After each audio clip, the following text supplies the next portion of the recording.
Nocturnal muscle cramps or calf muscle cramps ಬಂದರೆ ಏನು ಮಾಡಬೇಕು ಅಂದರೆ ಪ್ರಾಪರ್ ಸ್ಟ್ರೆಚಿಂಗ್ ಎಕ್ಸಸೈಸಸ್ ಮಾಡಬೇಕು. For some massage will relieve the cramp. Rest, ice or cold pack will also relieve the cramp. Usually muscle cramps because of over strain or sitting in one position will be relieved with this. But ಒಂದೊಂದು ಸಾರಿ deficiencies ಏನಾದರೂ ಈ nasal cramps ಬರ್ತಾ ಇದ್ರೆ deficiencies correct ಮಾಡ್ಕೋಬೇಕು. Like calcium, magnesium and proper hydration is also very important to avoid the muscle cramps. ಏನಾದರೂ medical conditions ಇದ್ರೆ, ಏನಾದರೂ medications ಇಂದ ಬರ್ತಾ ಇದ್ರೆ ಅದು ಅವಾಯ್ಡ್ ಮಾಡಬೇಕು.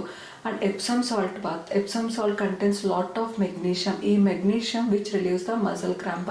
ಸೊ ನೀವು ತುಂಬ ಸ್ಟ್ರೆಸ್ಫುಲ್ ಡೇ ಇದ್ರೆ evening magnesium Epsom salt bath ಮಾಡಿದ್ರೆ this also gives relief from the muscle soreness or muscle cramp.